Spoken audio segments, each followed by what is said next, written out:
Welcome back to another Fable Legends video. In this video, Malice will be giving us a tour of Brightlodge after doing a bit of showing off. At the time of Fable Legends, the old kingdom has fallen. Out of the ashes has arisen a patchwork of villages and semblances of settlements. There's no overall ruler or government, and no unified ruling class. In the larger villages, you'll probably find a chief, mayor, or group of elders, even someone who has elevated themselves to the exalted rank of king, but their interests are strictly local. Similarly, there are a few larger towns, but no capital or central city. Brightlodge is one such town. Once a shining city was built on the edge of a waterfall, it was mostly destroyed when the old kingdom fell. However, such a unique location would not remain unsettled for long. Gradually, out of the ruins arose the Adventurers' Inn. A sympathetic ear and a well-chosen base for exploring and questing meant this ramshackle pub soon became the premier rest stop for Albion's wanderers. Now, a possible mercantile municipality has spread out from this humble acorn, a town that has quickly capitalized on the burgeoning heroic economy. Albion's more canny merchants sell everything a traveller needs, with a few rules: no replacements, no exchanges, no refunds. One of these adroit citizens, named Wendleglass, has even gone as far as to proclaim himself king.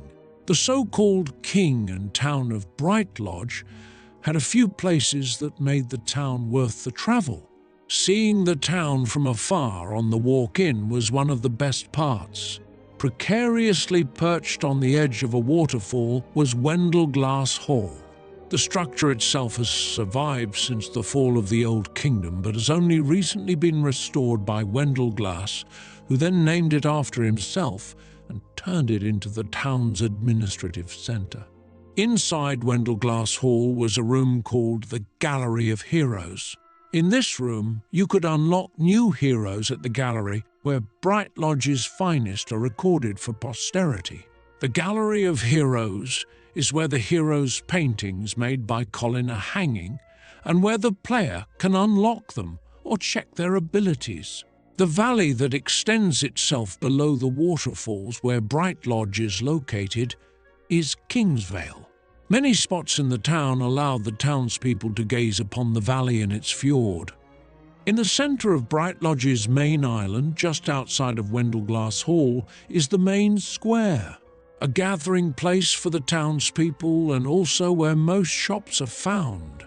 In the middle of the square, there is an artificial installation, consisting of 3 trees twisted together. Under Wendleglass's rule, Brightlodge's emblem mimics such a feature and consists of 3 vines tangled together. There are 2 noticeable cullis gates in Brightlodge, one right beside the main square and the other by the port near the waterfalls.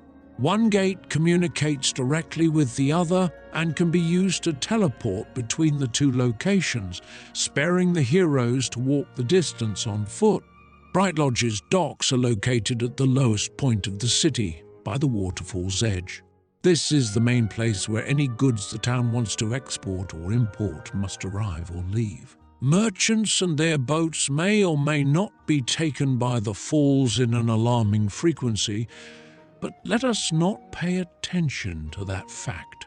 The porthouse is a huge and unique building by the docks of Brightlodge, being shaped after a real boat. The location serves as an inn and a pub. Not to mention, it also holds a chicken-kicking competition on its upper floor. While walking around Brightlodge, you could find and read the historical notices. These information plaques are called Penelope's Official History of Brightlodge and are a series of notes written by the archaeologist Penelope. They are scattered around Brightlodge, containing historical facts about the city and the surrounding region. Brightlodge was a bustling marketplace with many shops. The Mystery Box Shop, aka Murgo's Chest Bazaar, was where Murgo sold fabulous chests, containing even more fabulous items. Items such as armor, weapons, potions, and all with minimal splinters. This shop allows the player to purchase surprise chests, each containing random items that can vary from weapons and potions to armor and clothing. Feeling low on health while questing? In need of a little pick-me-up for an encounter with that special monster? Head down to the local potion shop, aka Ma Makewell's Potions. Ma Makewell will sell you just the tonic. Want more killing power? The Forge, aka the Daisy Chain Smithy, is the place to be. Get yourself a better class of weapon. The Daisy Chain is your one-stop shop for all the things a hero needs to kill other things. Want to look like a different you? I Cut You Barber Surgery will make you look like the best you there is. Face, eyes, hair, skin. A new you awaits you down at I Cut You Barber Surgery. This shop allows the player to completely change a hero's appearance, like skin tone, eye, and hair color. What good is a new face with your old clothes? Attire by Alistair sells delicate gowns, polished codpieces, hulking armor, and everything in between. Want to look your best in battle? How can you afford all this? Well, you could have spent your IRL time, or you could just use the Bank of Brightlodge. This building functions as an in-game store, where players can purchase gold through real-world currency and also claim rewards from completing quests. Once you finish draining your real bank account, you could gear up for a mini-game at Fisher Queen's bait shop. The Fisher Queen is Albion's foremost angler around. They are also the foremost supplier of the finest baits and fishing equipment around. The Fisher Queen allows the player to purchase fishing rods and bait to fish in the nearby waters. Since we are talking about mini-games, Fable Legends had them, and Brightlodge is where they were all located. There were going to be a few mini-games in Brightlodge, such as chicken kicking. On the upper floor of the porthouse, there is a chicken kicking mini-game. The player has 3 chances to kick the chicken on a specific target. Another mini-game was simply fishing. There were fishing spots in the river below Brightlodge where the players could engage in a mini-game of fishing. Any fish caught could be sold in the town's market for silver. The fishing could also result in valuable items, such as jewelry useful for the quests. There was also going to be a card game you would play in the pub called Fable Fortune. On a sweet yet sour note, Fable Fortune did become a playable game for a short while.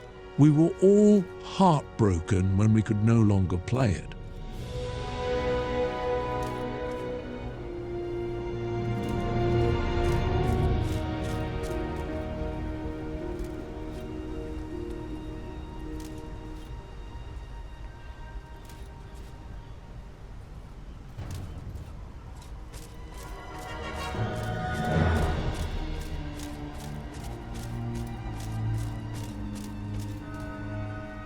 Penelope's official history of Brightlodge. Number 2, Wendleglass Hall. The hall itself has stood for countless years, but was long thought too dangerous to inhabit. Mayor Wendleglass, in his infinite wisdom, saw otherwise. He moved our seat of governance from Hightown to the hall itself, began an extensive renovation and renamed it after himself. It remains an important site of archaeological interest, with discoveries made among the foundations every week.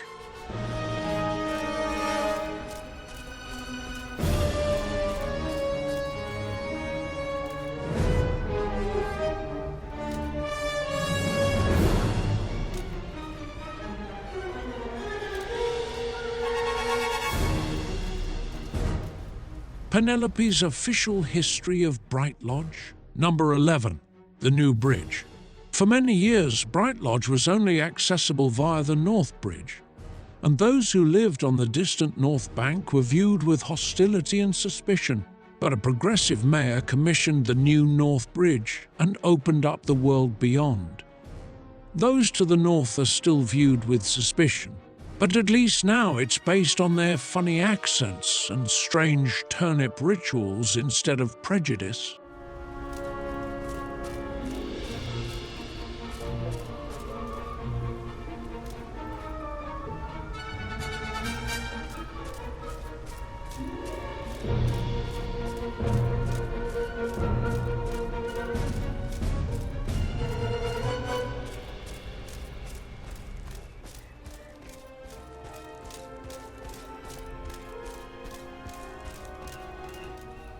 Penelope's official history of Brightlodge.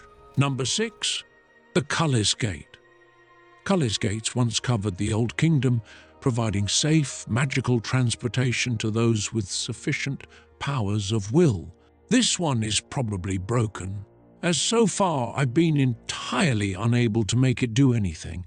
8 of 10 users not being torn apart by transdimensional forces compared highly favorably with Old Kingdom road travel.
Penelope's official history of Brightlodge. Number 17. The Redcap Invasion. The Red Autumn was one of the most difficult periods in Brightlodge's recent history. Countless redcaps burst from a cave at this very site, and many brave souls lost their lives pushing the menace back into the tunnel. The impact of this still sudden terror is felt today, with few, if any, people willing to sign up as a town guard. Addendum until the Rose debacle, of course.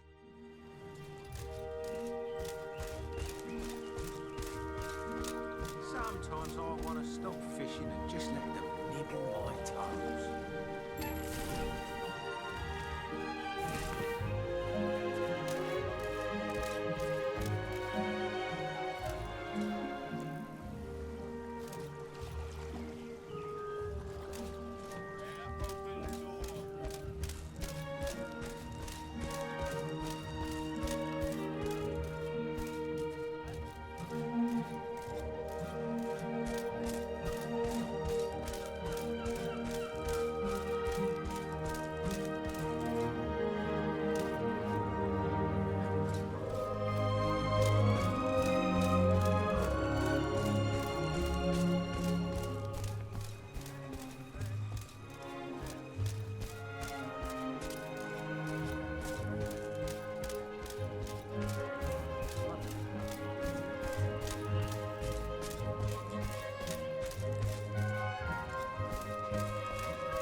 Hello, Malice.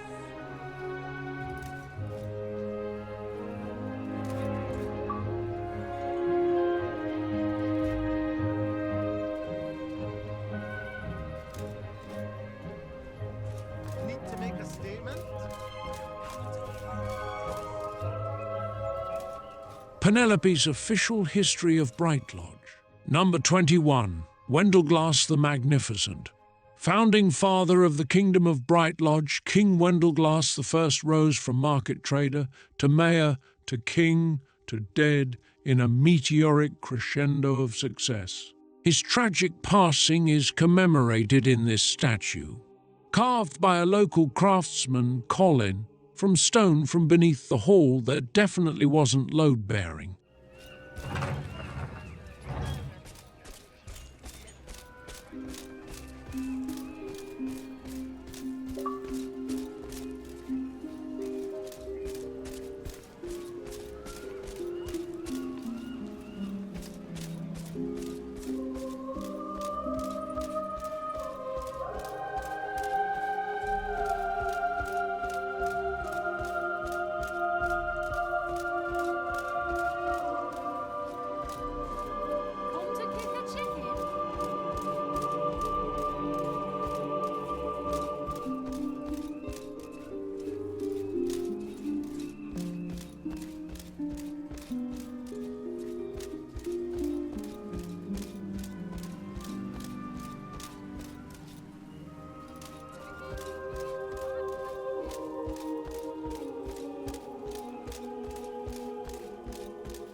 Chickens, so don't waste them.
Penelope's official history of Brightlodge.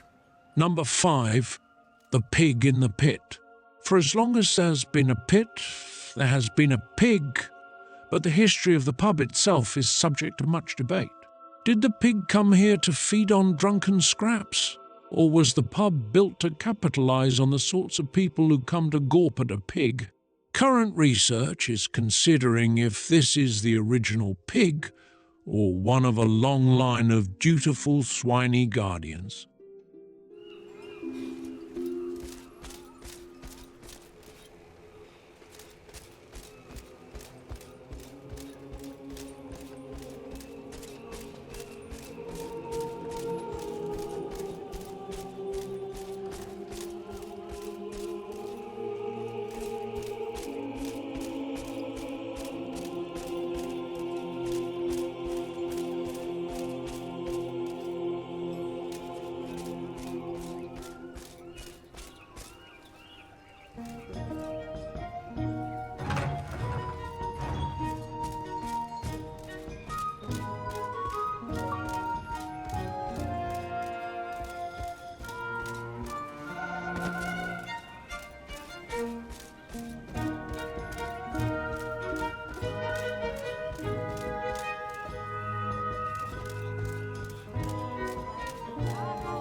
Penelope's official history of Brightlodge. Number 14. Traditional fish drying. Give a man a fish, and he'll eat for a day. Teach a man to fish, and he'll cover your cliffs in disgusting drying fish.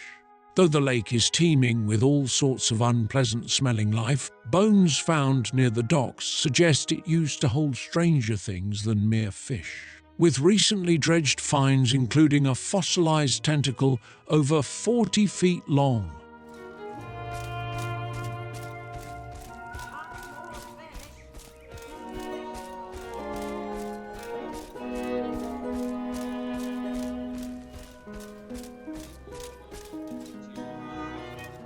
Penelope's official history of Brightlodge. Number 16, Booze on the Water.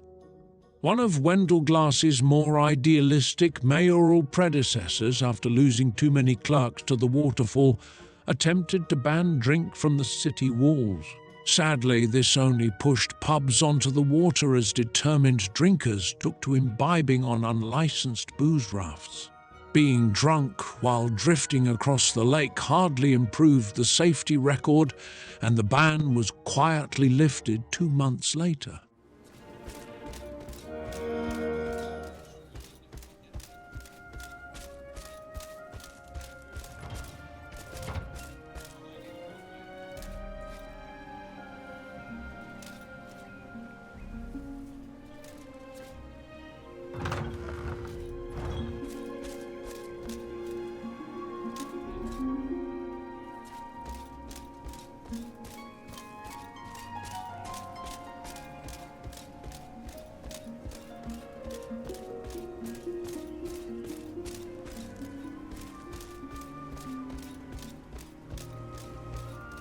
Penelope's official history of Brightlodge.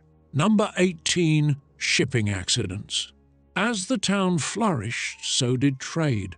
More and more merchants were lured by the opportunity of our golden shores, and not all were patient enough to actually learn to sail before attempting the journey. On the grand scale of shipping accidents, crashing into a jetty is far more appealing than falling off the waterfall, and the docks have become something of a graveyard for incautious trading boats.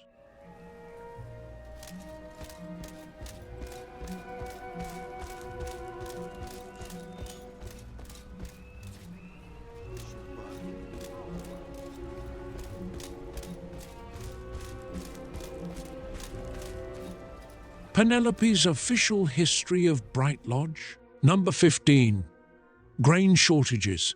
A city the size of Brightlodge doesn't feed itself easily. With terrain that varies from highly rocky to highly underwater, the town has always relied on shipments from further afield. The mill was built to help guard against untrustworthy merchants who diluted the flour with rocks, chalk, bones, and occasionally beaks. Brightlodge now proudly produces its own top-notch flour from 99% grain and very few weevils.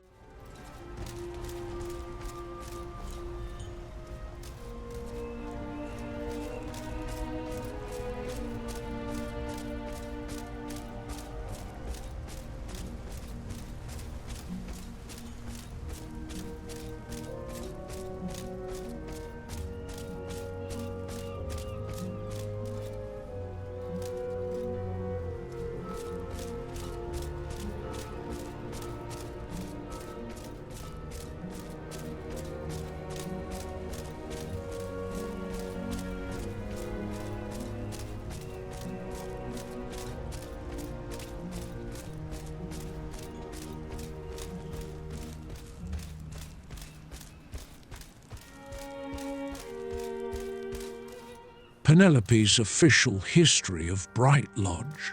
Number 8, the Mystery Gate.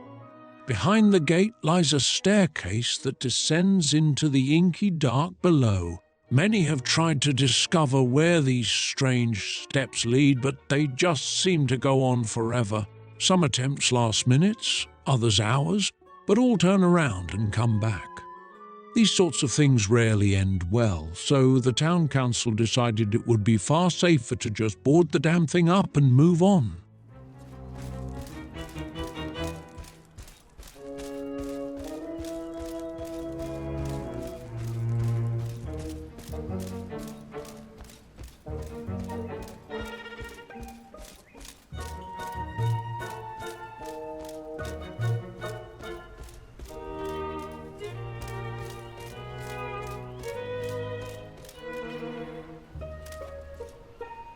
Penelope's official history of Brightlodge. Number 1. The birthplace of Wendleglass I. Our noble king was once but a humble trader, born like you or I in conventional squalor. From where did he acquire his extraordinary vision of a world of kings and heroes? Perhaps it was from this very window. Peer through and see if you too are inspired to take the throne. Note, no matter how inspiring the view, please do not attempt to usurp the throne.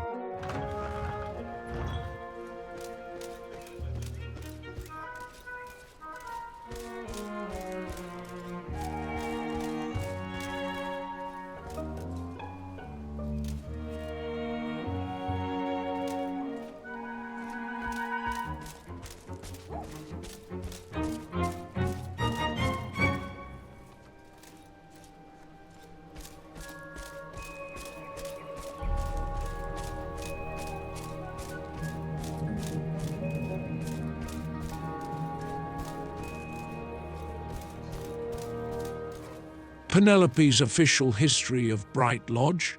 Number 22. The Wendleglass Nook. Some kings cement their legacy with statues, bridges, walls, and other useful bits of infrastructure. But our new ruler is a gentle sort. Instead of commissioning the sort of thing someone might actually find useful, he would apparently prefer to be remembered for a little bench and a nice sit-down.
Penelope's official history of Brightlodge. Number 10. Fragment of the Old Wall. Brightlodge as we know it evolved from a collection of small huts and stalls gathered around a popular wayfarer's inn. But there are subtle signs that other, greater civilizations lived here before us. For example, town records show no invoices for a giant stone wall, statue, or magical beacon of eternal flame. We can only wonder how they got here, and how long they must have stood.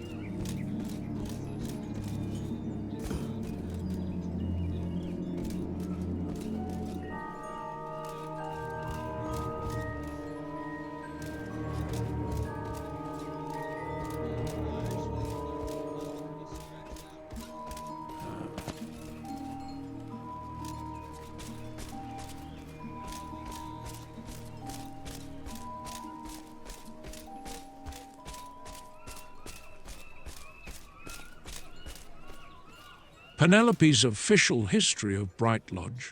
Number 9. The port. What would Brightlodge be without its docks? Cleaner, probably. The docks represent both challenge and opportunity for our town's plucky traders. The river opens up new markets, brings novel wares, and carries goods faster and further than any donkey. However, it also carries merchants and their boats off the waterfall with alarming frequency.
Penelope's official history of Brightlodge. Number 3. The Low Town expansion. For many years, Brightlodge stayed huddled atop its rock, keeping as far away as possible from the lake and whatever strange creatures lay beneath its surface. But a rapidly expanding population required the settlement of new ground, and thus Lowtown was born. Of course, no one wanted to live on a big pile of reclaimed dirt, so it took several years and a lot of arguing before anyone actually moved in.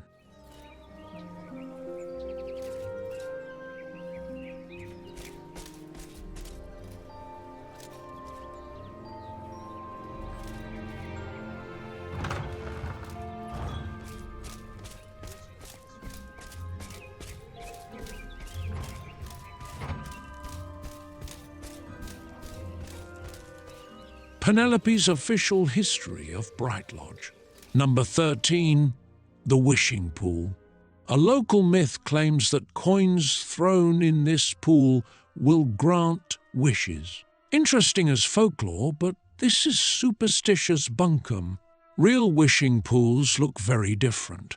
The trained eye immediately spots the absence of telltale gnomes, for example. This remains a nice spot, however, as the pond itself is very pretty and can't help the daft stories told about it.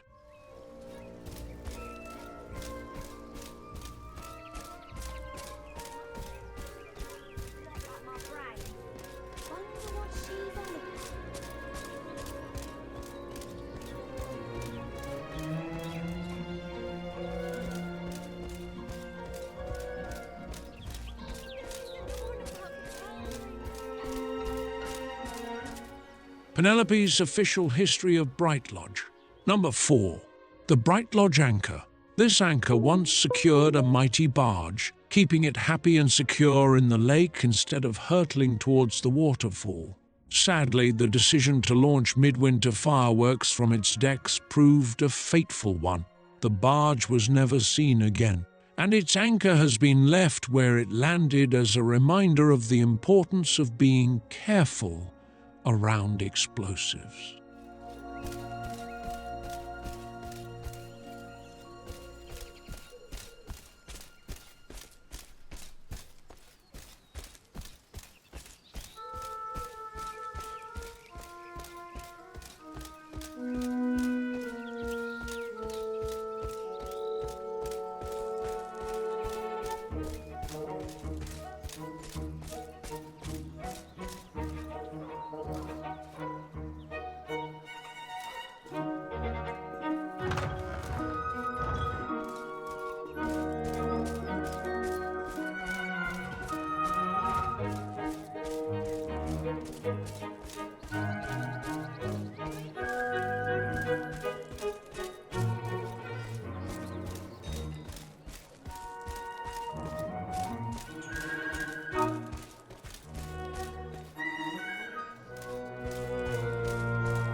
Penelope's official history of Brightlodge. Number 20. The Festival of Roses. The Rose Festival was to be the crowning glory of Wendell-Glass's reign. The forest subdued and heroes returned to Albion. The past brought to life in our fair city. Alas, the past turned out to be highly dangerous, and the roses bloomed from a delightful-smelling distraction into full-blown terror. If it weren't for the timely intervention of the newly discovered heroes, the whole city would have been lost to the Rosewood.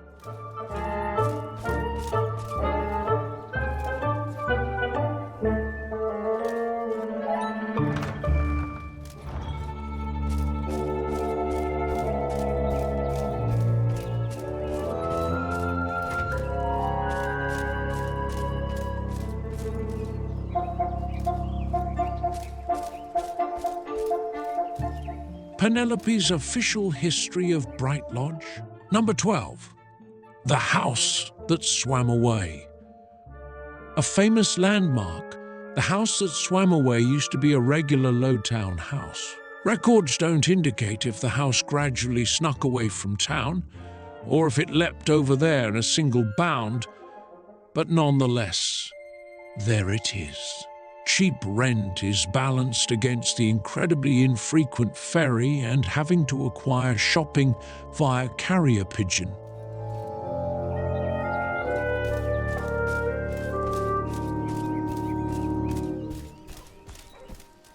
Penelope's official history of Brightlodge. Number 7. Kingsvale.